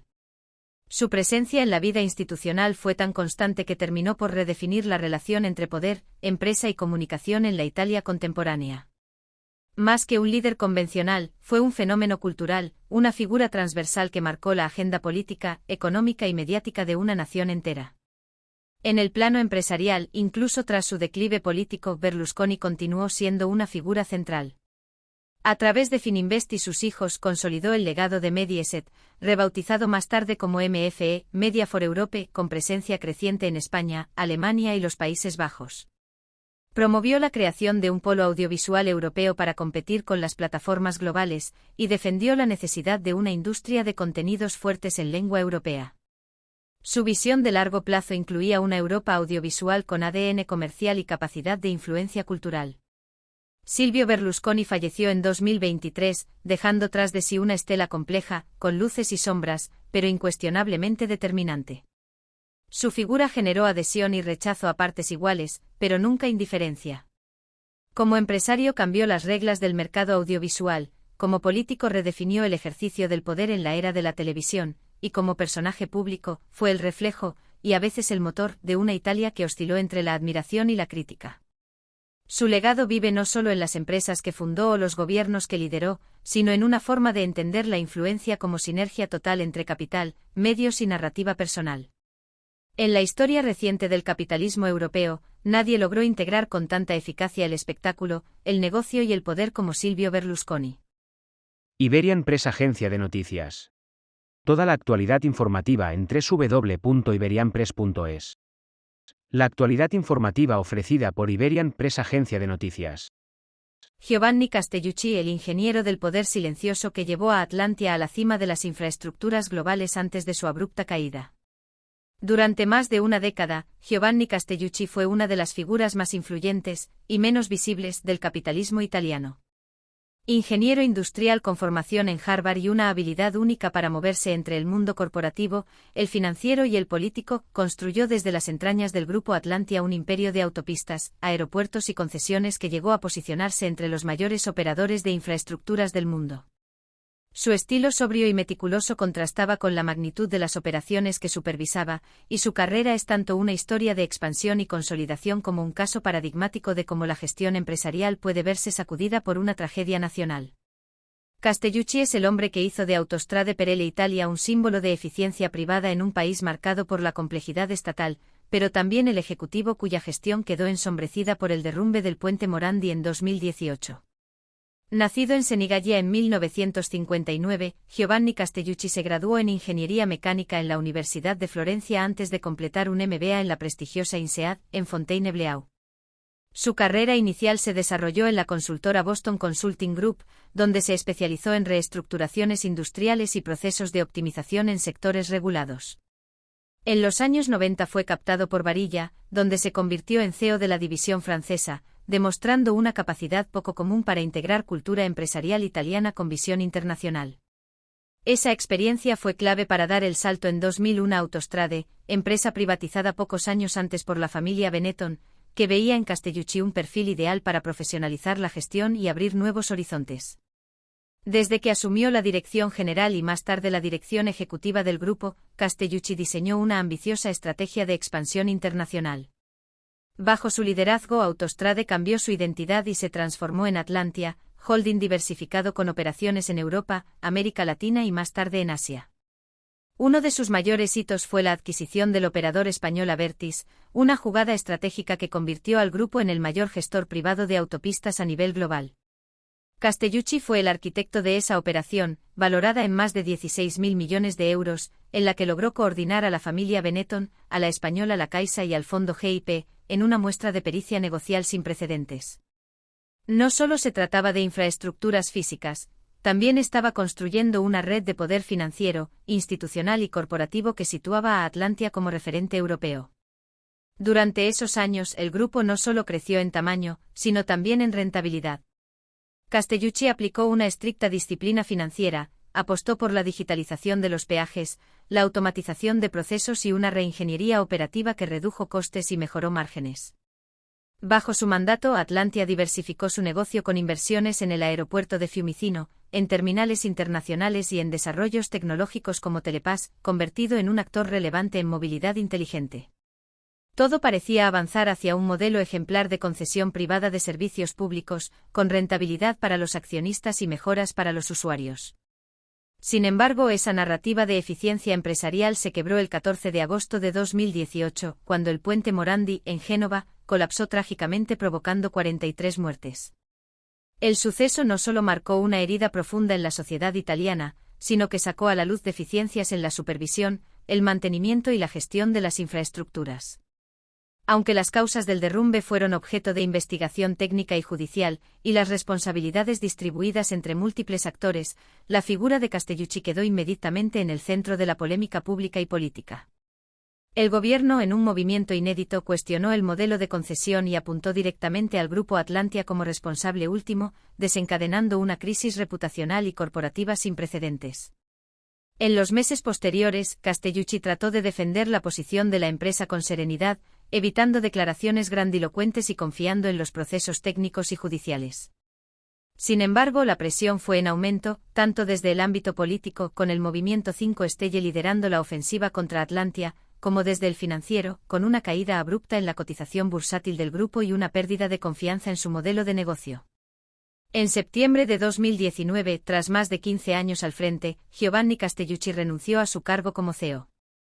Su salida no fue inmediata ni simple, sino el resultado de negociaciones complejas dentro del Consejo de Administración y de un intento de proteger la estabilidad de la compañía en medio de una tormenta mediática y judicial. Más allá del caso Morandi, que aún sigue abierto en los tribunales, la figura de Castellucci plantea interrogantes sobre los límites del modelo de gestión privado en sectores estratégicos. Fue durante años el ejemplo del CEO moderno, eficaz, preparado, global, orientado a resultados. Pero la tragedia puso en tela de juicio la delegación del interés público a actores privados, y la percepción social cambió radicalmente. Hoy, pese a su salida del foco empresarial, Castellucci sigue siendo una figura estudiada en las escuelas de negocios y analizada en círculos económicos como símbolo de un modelo que funcionó hasta que dejó de hacerlo. Su historia condensa los dilemas del capitalismo concesional, la tensión entre rentabilidad y mantenimiento, entre eficiencia operativa y responsabilidad social, entre la lógica financiera y la ética pública. Después de su salida de Atlantia, Giovanni Castellucci ha mantenido un perfil bajo. Se ha alejado de cargos directivos y de la exposición mediática, en parte por convicción personal y en parte por el peso del proceso judicial que aún lo vincula a las consecuencias del desastre de Génova. No obstante, su influencia sigue presente en los círculos industriales italianos, y su legado, aunque dividido, ha dejado una huella profunda. Porque más allá del escándalo, lo cierto es que redefinió el papel de las empresas de infraestructura italianas en el escenario global, elevándolas de actores locales a protagonistas internacionales. En un país donde la política y la empresa suelen entrelazarse de forma caótica, Castellucci representó una forma distinta de liderazgo, tecnocrática, silenciosa, sofisticada. Su ascenso y caída condensan los matices de una era en la que el éxito empresarial no basta si no está acompañado de una sensibilidad institucional a la altura de las expectativas ciudadanas. Giovanni Castellucci fue un ingeniero del poder, capaz de diseñar estructuras complejas y levantar imperios invisibles. Y también, sin quererlo, el rostro de una crisis que obligó a repensar los cimientos de la gestión pública en manos privadas. Iberian Press, agencia de noticias. Toda la actualidad informativa en www.iberianpress.es. La actualidad informativa ofrecida por Iberian Press, agencia de noticias. Michael O'Leary, el irlandés irreverente que conquistó el cielo europeo y convirtió Italia en su pista de despegue clave. Michael O'Leary no es un CEO tradicional. Desafía las convenciones con la misma ferocidad con la que ha transformado el transporte aéreo en Europa. Irlandés de nacimiento, provocador por naturaleza y obsesionado con la eficiencia, este empresario se ha labrado una reputación que combina el genio estratégico con una retórica desafiante. Al frente de Ryanair desde hace casi 3 décadas, O'Leary ha revolucionado el sector de la aviación comercial a través de un modelo de negocio radicalmente low cost que ha democratizado los vuelos para millones de personas. Pero más allá de sus políticas agresivas y declaraciones polémicas, hay una realidad empresarial incontestable. Ryanair es hoy la aerolínea con mayor tráfico de pasajeros en Europa, y uno de sus mercados más estratégicos, tanto operativa como simbólicamente, es Italia. Licenciado en Economía por Trinity College en Dublín, Michael O'Leary comenzó su carrera como asesor fiscal en KPMG antes de unirse a Tony Ryan, fundador de Ryanair, como consultor en la década de los 80. En 1994, O'Leary asumió el control ejecutivo de la compañía con un objetivo claro: convertirla en el supermercado del aire. Inspirado por el modelo de Southwest Airlines en Estados Unidos, redefinió la estructura operativa, eliminó servicios gratuitos, estandarizó la flota y renegoció contratos con aeropuertos regionales, a menudo a cambio de subsidios o ventajas fiscales. Su visión era simple y brutalmente eficaz: vuelos baratos, frecuencias altas, costes mínimos y rentabilidad máxima. Italia ha jugado un papel fundamental en ese modelo. Desde los primeros años del nuevo milenio, cuando las rutas tradicionales estaban dominadas por Alitalia y otros operadores legacy, Ryanair vio en el país una oportunidad estratégica. Aterrizó con fuerza en aeropuertos secundarios como Bergamo, Orio al Serio, Ciampino, Bari, Pisa o Treviso, que hasta entonces apenas registraban tráfico internacional. Mediante acuerdos con autoridades locales y tarifas ultracompetitivas, la compañía no solo aumentó el flujo de turistas extranjeros hacia regiones menos conectadas, sino que también ofreció a millones de italianos la posibilidad de volar a Europa a precios antes impensables. El modelo Ryanair encajó con el contexto italiano: una geografía dispersa, una fuerte diáspora internacional, regiones turísticas con necesidad de visibilidad global y un operador nacional en declive. Mientras Alitalia acumulaba pérdidas y crisis de gestión, O'Leary construía una red sólida, eficiente y rentable. Hoy, Ryanair transporta más pasajeros en Italia que cualquier otra aerolínea, y opera desde más de 25 aeropuertos en todo el país. Roma y Milán son puntos clave, pero también ha impulsado el desarrollo aéreo en lugares como Cagliari, Brindisi o Trapani. La presencia en el país ha sido tan significativa que en numerosas ocasiones se ha especulado con la posibilidad de que O'Leary intente adquirir activos de Alitalia, o de su sucesora Ita Airways para ampliar aún más su hegemonía. O'Leary ha combinado esta expansión con una estrategia de comunicación agresiva, a menudo provocadora. En entrevistas y conferencias no ha dudado en criticar a gobiernos, sindicatos, competidores y reguladores europeos. Ha defendido públicamente ideas como cobrar por usar el baño a bordo, eliminar la clase ejecutiva o introducir pasajeros de pie.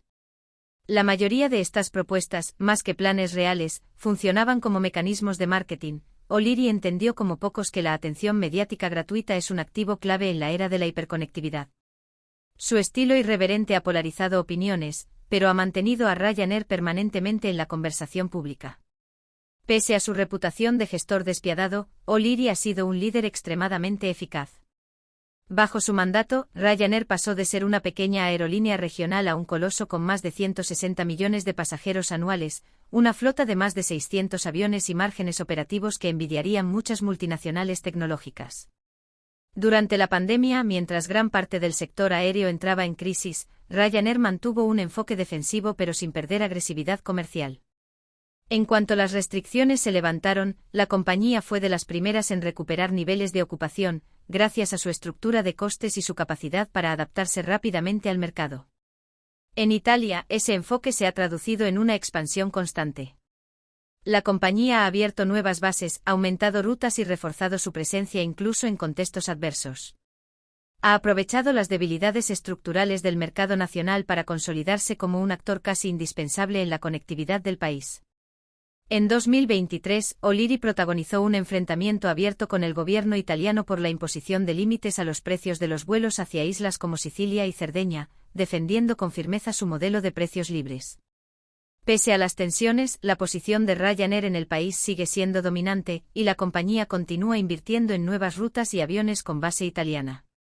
Más allá de lo empresarial, O'Leary representa una mentalidad.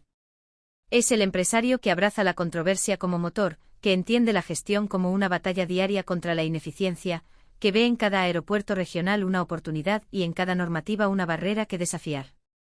Su estilo no es elegante ni busca serlo. Pero su efectividad es difícil de cuestionar.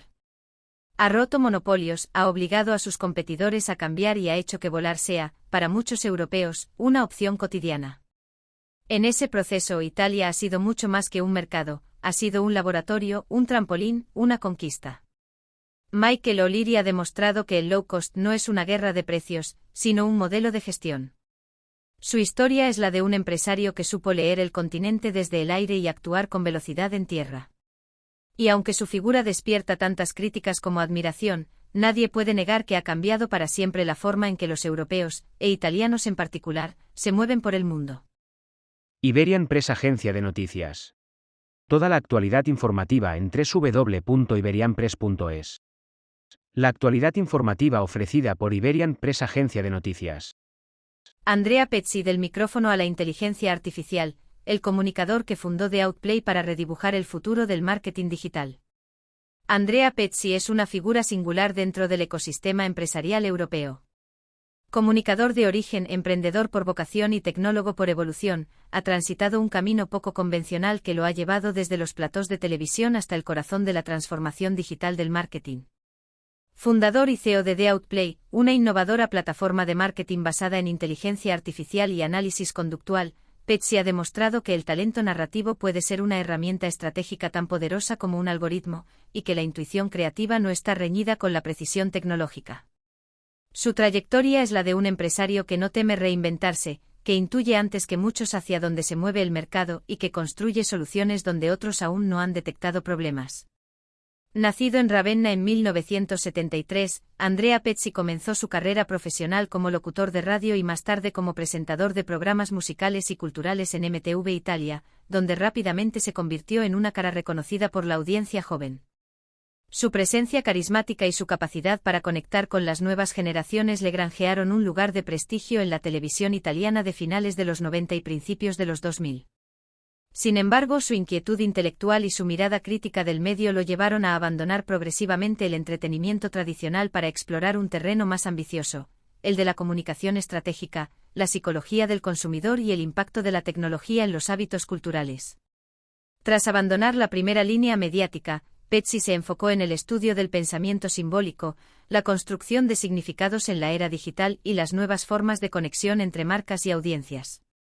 Durante años trabajó como consultor para grandes empresas y agencias de publicidad, aplicando modelos de análisis narrativo y semiótico al branding corporativo. Esa experiencia le permitió identificar una brecha fundamental: el marketing digital había avanzado en capacidades técnicas, segmentación, datos, automatización, pero seguía sin comprender del todo la complejidad del comportamiento humano en entornos digitales. Fue a partir de esa intuición que empezó a gestarse lo que más tarde sería The Outplay. Fundada en Milán, The Outplay nació como una plataforma capaz de interpretar y optimizar las interacciones entre marcas y usuarios a través de algoritmos de aprendizaje automático, integrando modelos de comportamiento, psicología cognitiva y análisis predictivo. El objetivo era ambicioso: reemplazar la segmentación tradicional del marketing, basada en edad, sexo, geografía o intereses declarados, por una comprensión más profunda, en tiempo real, del estado emocional, las motivaciones y las predisposiciones del consumidor. En palabras de Pepsi, se trataba de dar a las marcas la capacidad de escuchar antes de hablar. No solo impactar, sino comprender. No solo dirigirse al público, sino establecer un diálogo con sentido. El diferencial de The Outplay reside en su motor de procesamiento cognitivo, que analiza no solo los clics o los datos demográficos, sino también los matices del lenguaje, los patrones de navegación, las microdecisiones del usuario. Así, puede predecir con una precisión insólita qué contenido, tono o formato será más eficaz en un momento concreto del Customer Journey. Esto ha convertido a la empresa en una aliada estratégica de grandes grupos internacionales de moda, automoción, banca y medios, que utilizan su tecnología para refinar campañas, personalizar experiencias y reducir drásticamente los costes de adquisición. El impacto es claro: menos ruido, más conversión, más fidelidad. Pero The Outplay no es solo una startup tecnológica. Es también la expresión de una visión filosófica sobre la comunicación en la era de la hiperconexión. Pepsi defiende que el futuro del marketing no está en la omnipresencia, sino en la relevancia, que los consumidores no quieren más estímulos, sino mensajes que les hablen de verdad.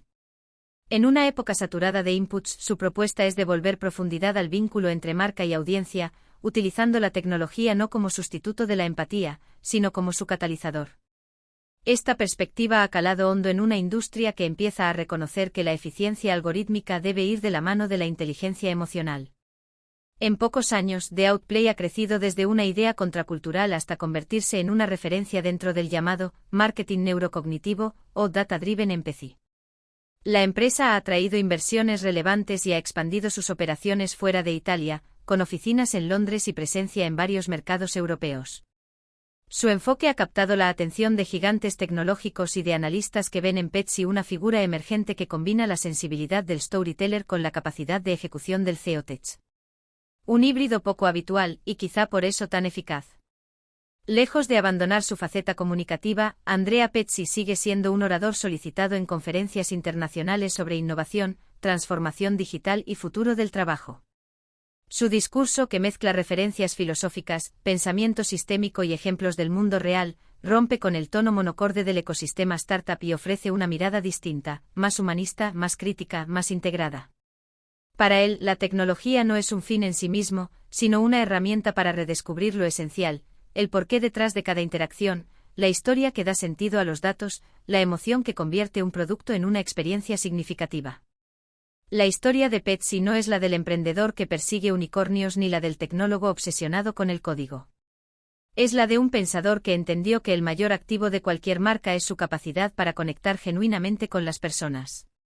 Y que para lograrlo hace falta algo más que segmentar audiencias, hace falta comprenderlas en su complejidad. Con The Outplay, Andrea Pepsi ha demostrado que es posible unir semiótica y software, sensibilidad y escalabilidad, intuición y ciencia. Y que el marketing del futuro, paradójicamente, será más humano cuanto más inteligente sea su tecnología. Iberian Press, agencia de noticias. Toda la actualidad informativa en www.iberianpress.es. La actualidad informativa ofrecida por Iberian Press, agencia de noticias. Federico Marchetti, el visionario que digitalizó el lujo y convirtió Yox en un gigante global de la moda online. En un sector históricamente ligado al escaparate físico, donde la experiencia de marca se construía en mármol, terciopelo y atención personalizada, Federico Marchetti rompió todas las reglas al imaginar un modelo radical: vender lujo por Internet.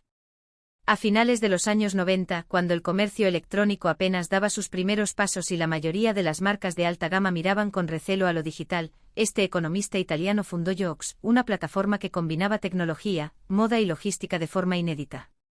Lo que comenzó como una idea arriesgada concebida desde un pequeño apartamento en Milán, se transformaría en una de las plataformas de e-commerce de lujo más influyentes del mundo, una empresa que marcó un antes y un después en cómo las marcas de moda se relacionan con sus clientes y en cómo la industria se adapta al siglo XXI. Nacido en Rávena en 1969, Marchetti estudió economía en la Universidad Bocconi y completó un MBA en la Universidad de Columbia en Nueva York. Su formación fue clave para forjar una mentalidad híbrida, capaz de moverse entre la creatividad estética del Made in Italy y la rigurosidad estratégica del capitalismo global. Tras trabajar en banca de inversión, pronto comprendió que su camino no estaba en los números puros, sino en la intersección entre tecnología, lujo y consumidor final. En 1999, en plena euforia de las .com, decidió dejar su empleo para fundar Yox, apostando por un concepto revolucionario: ofrecer al consumidor acceso online a colecciones de temporadas pasadas de las grandes firmas de moda, con descuentos pero sin perder el aura de exclusividad. La reacción inicial de la industria fue de escepticismo. Las casas de lujo, celosas de su control sobre el canal de distribución y temerosas de la erosión de su imagen, eran reticentes a entrar en el mundo digital. Pero Marchetti supo presentar Yox no como un simple outlet, sino como una plataforma aliada, discreta y cuidadosa con la marca, que permitía monetizar inventario sin comprometer prestigio. Además, construyó una experiencia de usuario elegante y funcional, muy por encima de los estándares de la época. Su estrategia incluía desde sofisticadas soluciones logísticas hasta un enfoque obsesivo en la usabilidad, todo con una visión a largo plazo: convertirse en el socio digital que las grandes marcas no sabían que necesitaban. El modelo funcionó. Yox creció rápidamente y atrajo la atención de inversores internacionales. En 2009 la empresa debutó en la Bolsa de Milán, convirtiéndose en la primera compañía italiana de e-commerce en cotizar. A esa altura, Marchetti ya había convencido a marcas como Armani, Valentino o Dolce & Gabbana de confiarle su presencia online, no solo para vender excedentes sino también para desarrollar y operar sus tiendas digitales oficiales. Yox no era simplemente un retailer, sino un proveedor tecnológico, logístico y comercial al servicio del universo del lujo. Su plataforma se convirtió en el backend digital de algunas de las casas más prestigiosas, mientras su propia marca mantenía una identidad clara, sofisticada y aspiracional. El punto de inflexión llegó en 2015, cuando Marchetti lideró la fusión con Net-a-Porter, la firma británica fundada por Natalie Massenet, especializada en venta online de productos de lujo a precio completo y con fuerte orientación editorial. La operación dio lugar a Yox Net-a-Porter Group y NAP, el mayor actor global en e-commerce de lujo con presencia en más de 180 países, más de una docena de almacenes automatizados y un portafolio de plataformas multicanal que abarcaban desde outlets digitales hasta espacios de contenido comercio integrados. Marchetti asumió como CEO del grupo, consolidando su papel como referente absoluto en la digitalización del lujo. El nuevo conglomerado no solo lideró en ventas, sino que transformó los estándares de la industria. Introdujo servicios como la entrega en el mismo día en grandes ciudades, probadores virtuales, inteligencia artificial para recomendaciones personalizadas y estrategias omnicanal que integraban tiendas físicas y experiencia online. Marchetti defendía que el lujo no era incompatible con la tecnología, siempre y cuando ésta se pusiera al servicio de la emoción, la narrativa de marca y la calidad del servicio. Frente al miedo de la deshumanización digital, él apostaba por un lujo aumentado, una experiencia potenciada por lo digital pero fiel a los valores del producto y del cliente. En 2018 el gigante suizo Richemont, propietario de marcas como Cartier, Van Cleef y Arpels y Montblanc, adquirió el 100% del grupo INAP, en una operación valorada en más de 5.000 millones de euros. Marchetti continuó al frente hasta 2021, cuando anunció su salida tras completar con éxito la integración y transformación de la empresa. Su legado, sin embargo, va mucho más allá del crecimiento financiero o del tamaño de la operación. Fue él quien abrió el camino para que una industria anclada en el siglo XIX abrazara el futuro, sin perder su esencia. Y lo hizo con una visión rara en el mundo empresarial: combinar innovación, estética y ética.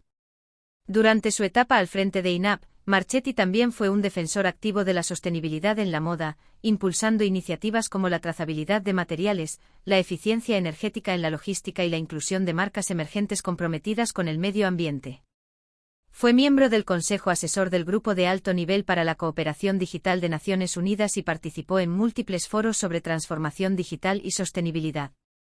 Siempre evitó el protagonismo personal en favor del discurso institucional, pero se convirtió, sin proponérselo, en uno de los referentes del nuevo capitalismo digital europeo. La historia de Federico Marchetti es la de un outsider que se convirtió en catalizador. Un economista sin experiencia en moda que acabó transformando el sector desde dentro, ganándose el respeto de las casas más conservadoras y mostrando a Silicon Valley que la tecnología también puede tener estilo, emoción y alma. En una era en la que la disrupción es a menudo sinónimo de destrucción, él demostró que es posible innovar sin arrasar, transformar sin borrar, crecer sin perder elegancia. Joox no fue solo una plataforma de comercio electrónico, fue el instrumento con el que Marchetti redibujó las coordenadas del lujo en la era digital. Y su historia, todavía abierta, sigue inspirando a quienes buscan reinventar sin traicionar. Iberian Press Agencia de Noticias. Toda la actualidad informativa en www.iberianpress.es. La actualidad informativa ofrecida por Iberian Press Agencia de Noticias. Riccardo Zacconi, el estratega digital que convirtió Candy Crush en un fenómeno global y redefinió el negocio del entretenimiento móvil. En una industria donde la innovación es efímera y el éxito suele medirse en descargas fugaces, Riccardo Zacconi logró lo impensable, transformar un juego aparentemente simple en uno de los productos de entretenimiento más rentables y adictivos de la era digital. Cofundador y ex-CEO de King.com, la empresa detrás de Candy Crush Saga, este empresario italiano supo anticipar el potencial de los videojuegos casuales para móviles mucho antes de que se convirtieran en una industria dominante. Con una combinación de aguda visión comercial, comprensión de la psicología del usuario y una estrategia de monetización pionera, Zacconi construyó un imperio global del entretenimiento, redefiniendo la forma en que millones de personas juegan, socializan y consumen contenido digital. Nacido en Roma en 1967, Riccardo Zacconi se formó en economía en la Universidad La Sapienza y completó su carrera académica con estudios de posgrado en Alemania. Su camino profesional, sin embargo, pronto lo llevó fuera del país. En los años 90 trabajó como consultor en LEK Consulting y posteriormente en Boston Consulting Group, donde desarrolló una capacidad analítica que más tarde aplicaría con precisión quirúrgica al negocio tecnológico. Pero su verdadera inmersión en el mundo digital llegó a finales de esa década, cuando se unió a la incipiente escena .com europea. Participó en la expansión de Spray Network, un portal sueco de Internet, y luego ocupó un rol clave en Benchmark Capital, una firma de capital riesgo que le brindó una visión privilegiada sobre el ecosistema emprendedor tecnológico emergente. Fue en 2003 cuando, junto a un pequeño grupo de socios entre los que se encontraban Thomas Hardwick y Sebastian Knutsson, fundó King.com en Estocolmo. En un momento en que la industria del videojuego estaba dominada por consolas y grandes estudios, Zacconi apostó por un segmento aún infravalorado: los juegos casuales online accesibles desde navegadores, orientados a un público amplio, no necesariamente gamer. Inicialmente el modelo de negocio se basaba en juegos de habilidad y competencias por puntos con premios, una fórmula que garantizaba tráfico pero no escalabilidad.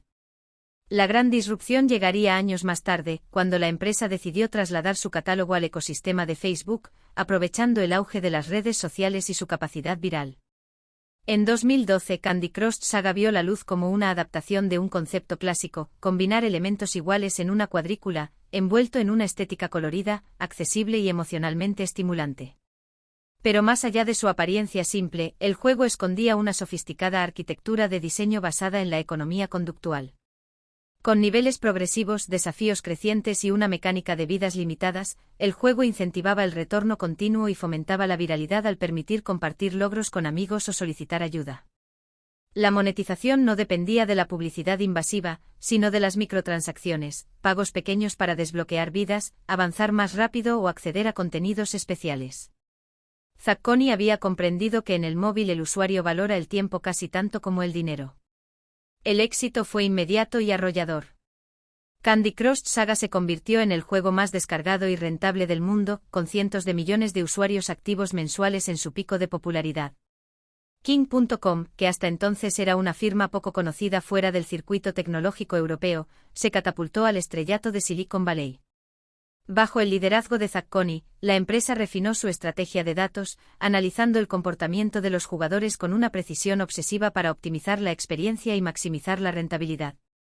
A diferencia de muchos competidores que confiaban en un éxito viral aislado, King logró replicar el modelo con secuelas y nuevos títulos, aunque ninguno alcanzó la misma resonancia cultural que Candy Crush. En 2014 la compañía salió a bolsa en la Bolsa de Nueva York con una valoración superior a los $7.000 millones.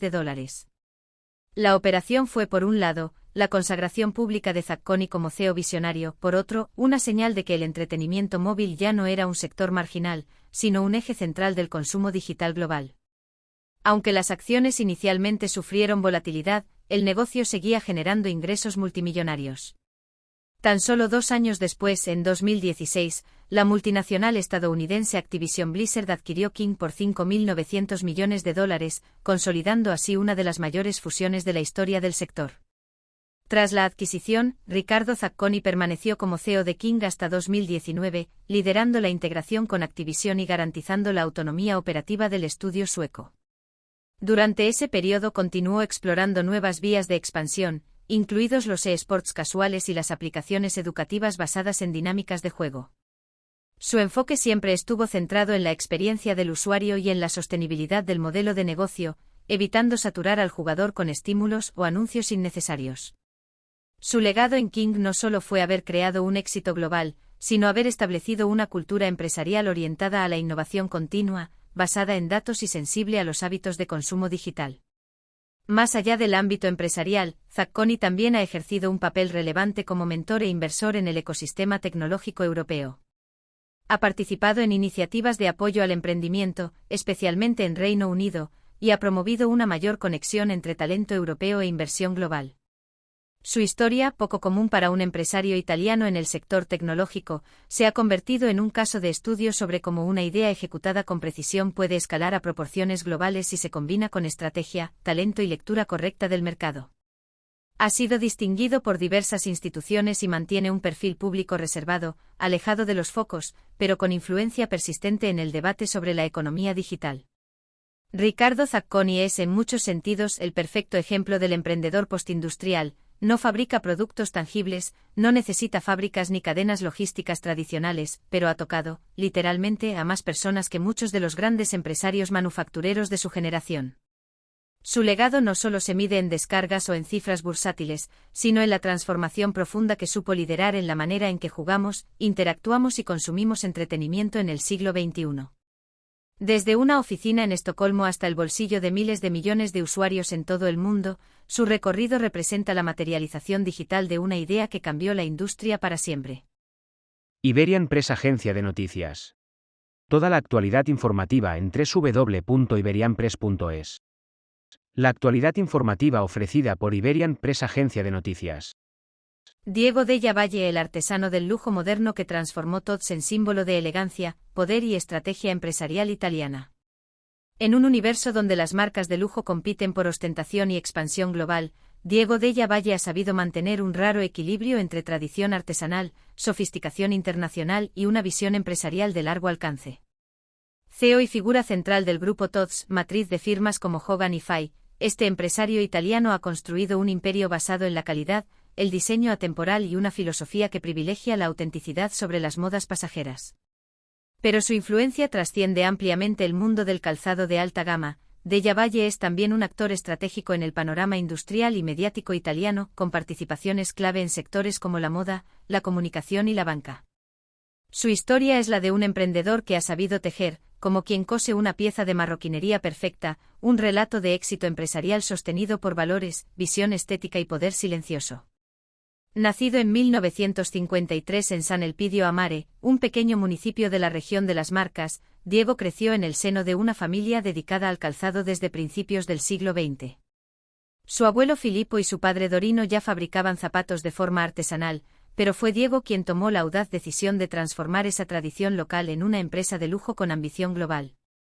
Tras estudiar Derecho en Bolonia, aunque sin acabar la carrera, y pasar una temporada en Estados Unidos, donde absorbió la lógica del marketing americano y el culto a la marca, Della Valle regresó con una visión clara: crear una firma que conjugara la excelencia del savoir-faire italiano con una estrategia de expansión internacional basada en la exclusividad. A mediados de los años 80 lanzó oficialmente la marca Tod's, inspirada en el estilo de vida relajado pero refinado de la élite europea. Su producto estrella, el mocasín gomino, se convirtió rápidamente en un icono de la moda silenciosa, elegante, funcional y reconocible por su suela de 133 gomitas de goma. Lo llevaban presidentes, actores y ejecutivos sin necesidad de alardear de logotipos.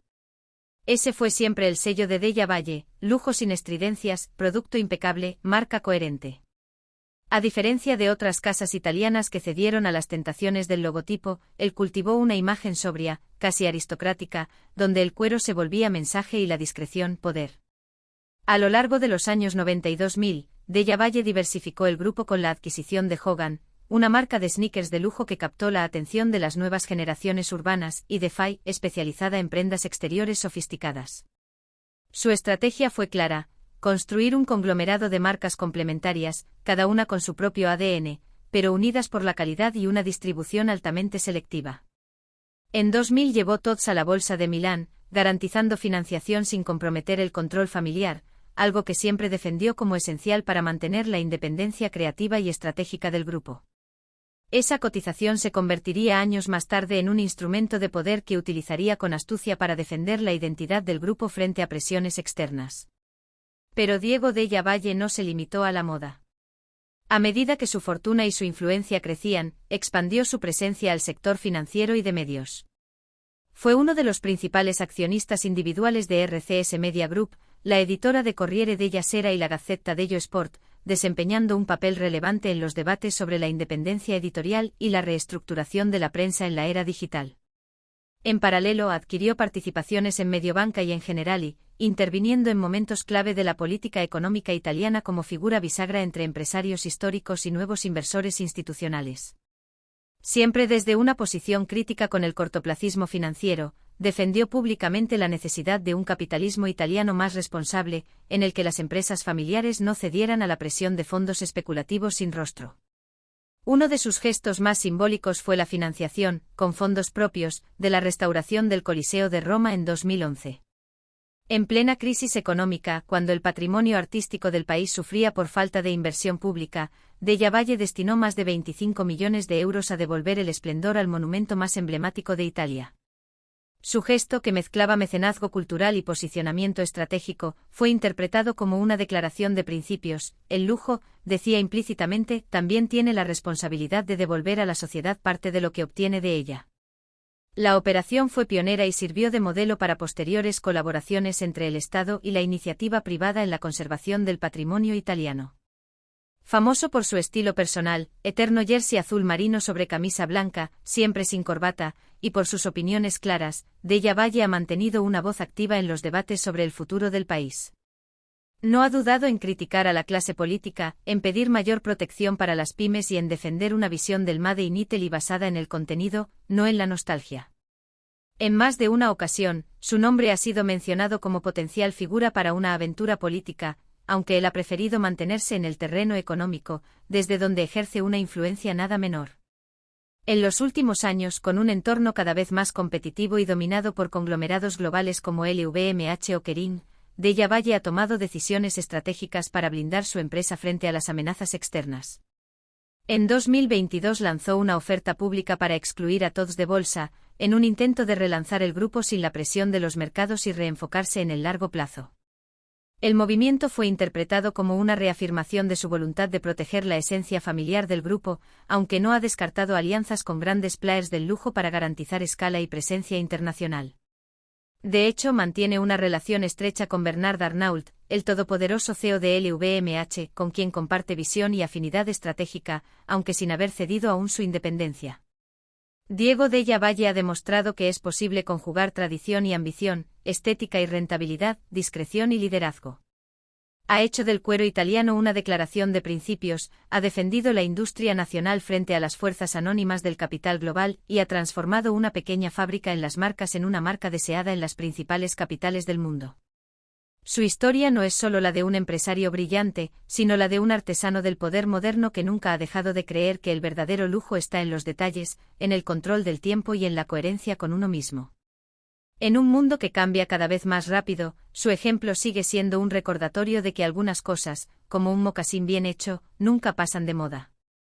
Iberian Press Agencia de Noticias. Toda la actualidad informativa en www.iberianpress.es.